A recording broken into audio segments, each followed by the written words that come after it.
Welcome, friends. And it's the Grumpy Old Man, broadcasting live from WDWL TV, Studio B, located on Grumpy Vulture Boulevard.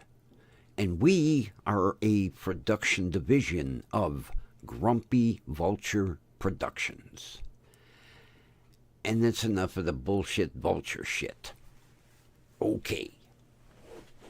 Now, as you see in the title, my strangest MRI ever. And friends, I gotta tell you, this was the strangest MRI I have ever had in 20 years. And, you know, I've had many. And, you know, you go in, you lay on the table, you know, they do their adjustments, and then they tell you, you know, hold your breath. You go to the end. Breathe. You breathe. And then hold your breath. It comes back. Now you're out of the magic tube. Again, they tell you, hold your breath. Breathe. Then again, hold your breath. Out of the magic tube. Okay, you're done. Next. Not today.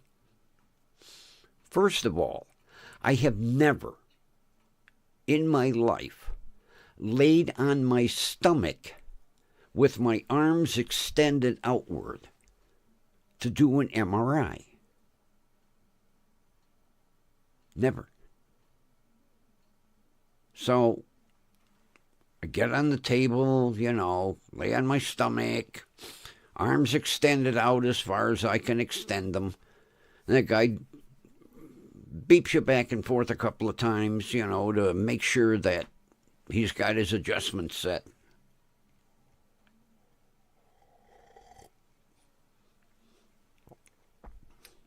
And then comes the strange part. The machine goes in, first of all, it tells me, hold my breath. The machine goes in 3 inches and stops. And I thought maybe something was wrong with it. He says, okay, breathe. And a couple seconds later, hold your breath. 3 more inches, the machine stops. Breathe. This went on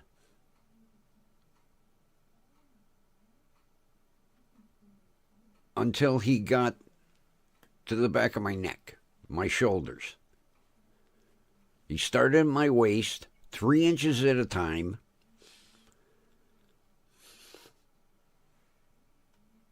Then we're going to do it in reverse. So again, now, I'm laying,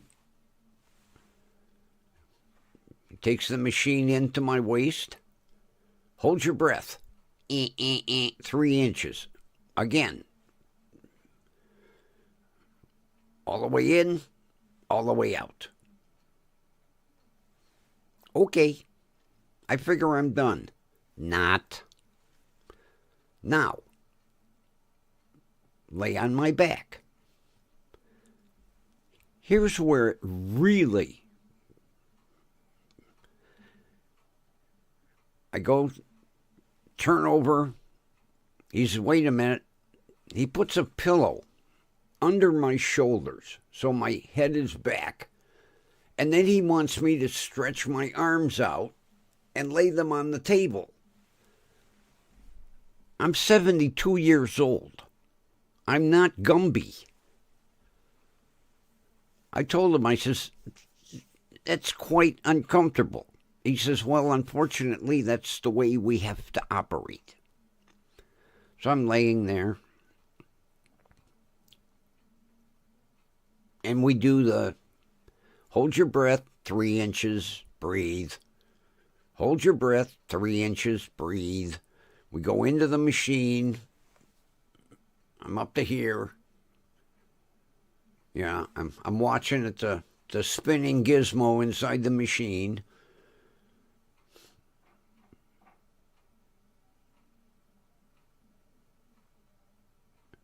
He then goes into the machine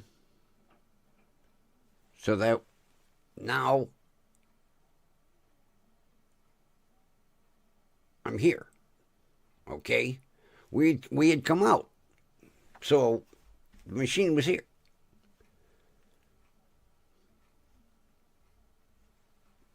So now we're here.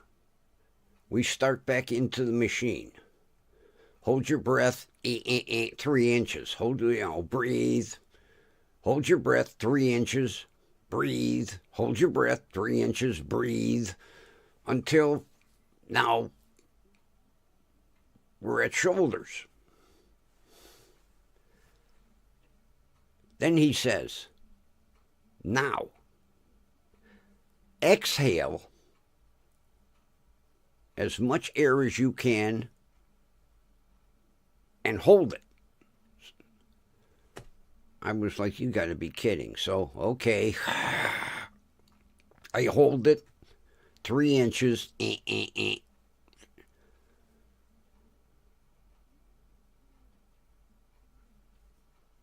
Never in my life. And when I thought we were done, he was like, now we got to do it again. So, at my stomach or at my waist, exhale, hold it, into the machine, 3 inches. Same routine. This time, inhale, then exhale, 3 inches, inhale, exhale, 3 inches. I'm in the machine.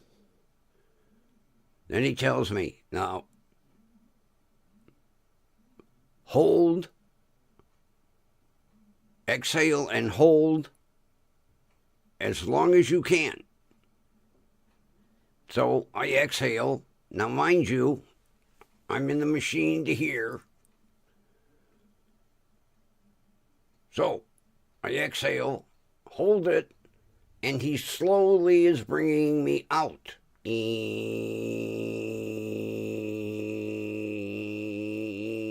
And I mean, I have never come out of a machine as slow in my... And, I've exhaled and I'm holding it. And I'm like... And I can't talk, you can't do nothing. I feel like I'm about ready to fucking pass out. And then we're finally out of the machine and he says, okay, breathe. I thank God you told me to breathe. Usually, when I go in for a CT or an MRI, 15 minutes, out the door, 40 minutes.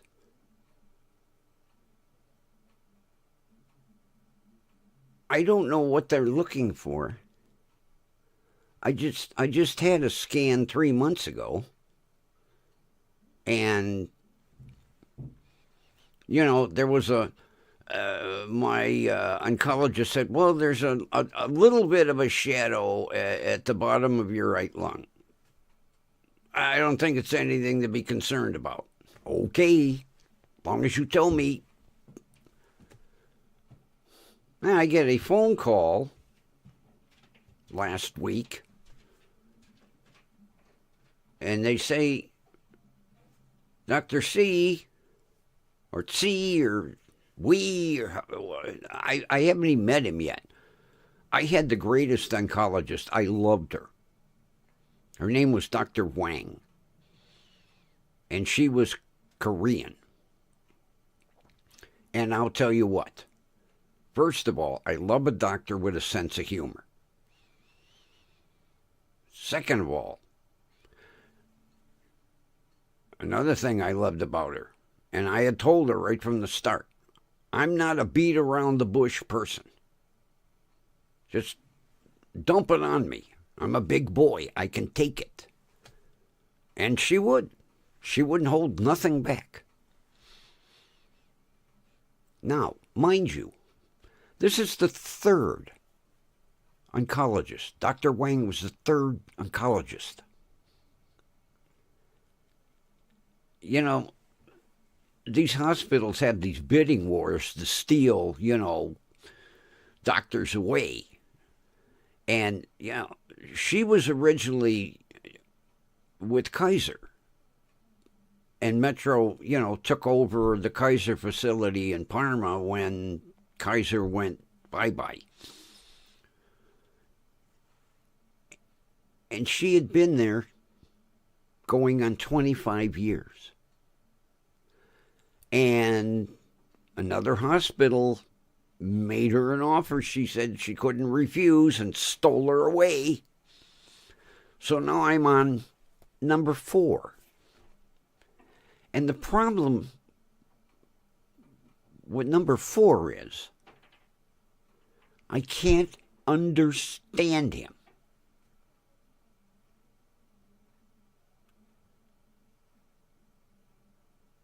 He came in from China and knows very little English. And the first time he called and he said, I'm your new oncologist and I'm Dr. I can't remember his name, Z.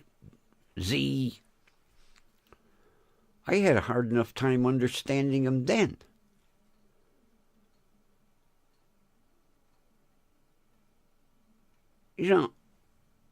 I have nothing against hospitals giving doctors, from outside the country a chance. But, I read many articles, and there was even a YouTuber I used to follow who taught English in China. They learn it as a second language. Same thing in Japan. English is taught as a second language. I don't know when he started learning English, but it wasn't when he was 5 years old. And, when we're in a serious specialty,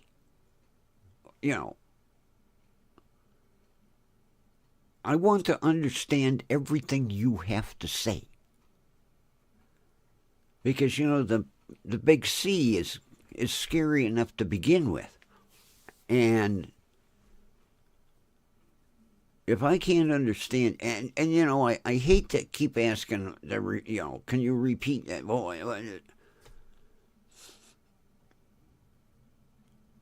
So I'm going to give him a chance because he's going to call me Wednesday with the results of this scan. And I'm going to give him a chance. But if I can't understand him, I'm going to request another oncologist. And, part of the problem is all these doctors are not taking new patients. My primary care physician used to be on West 25th at the old Deaconess Hospital. Well, they got this new fancy facility, and he up and moved. Now he's out in Brecksville. I don't want to drive to Brecksville. I have my doctors, except for my ENT, but I only see him once a year, and we schedule it during the summer. He's out at Crocker Park. But my pain management doctor is at 150th and I-71. My optician is at 150th and I-71.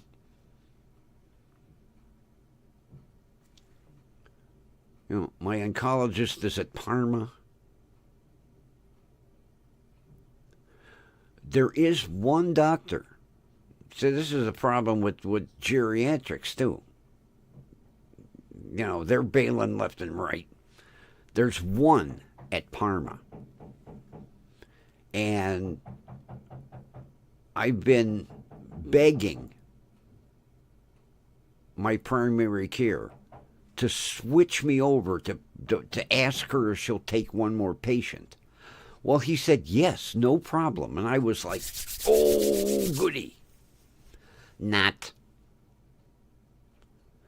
I have to do one more visit with him out at Brecksville. And I don't do freeways. There's too many assholes on the freeway. So I've got to do some Googling to see what back roads I can take. Do I take 130th to, Pleasant Valley, or do I take, Brook Park Granger to whatever is going to be the easiest back road to keep me off the freeway. Plus, now we got shitty weather. I told him, I said, as soon as I can get out there, I'll get out there.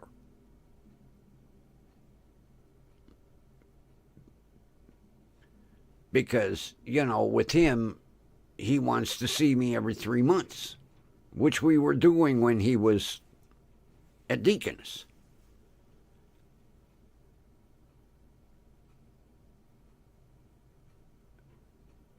Now, he offered me a doctor at Deaconess,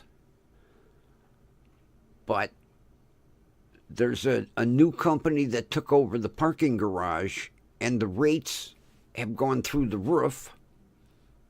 And there is on-street parking, but you can see who's waiting for someone to leave. People like me, they're driving around the block, and it's a race to get, when someone pulls out, get that on street. So Deaconess is out.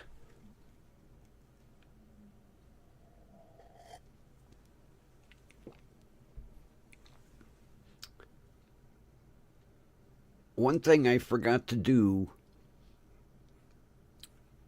was read the instructions for my Prism Live studio. I got it this far. Right now I'm on dual platforms, which I love.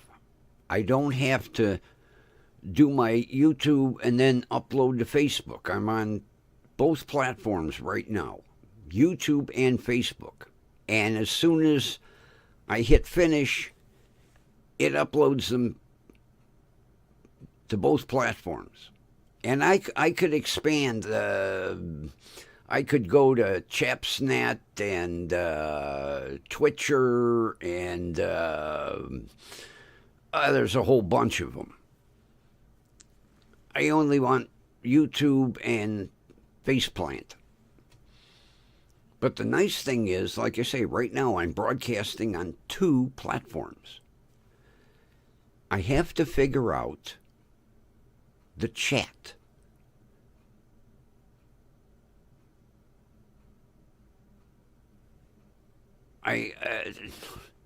See, supposedly I'm be able. I know there's nobody in my chat, but if I had people in the chat, I could see their comments and respond. I don't know how to bring that up. I mean, lucky I got this far.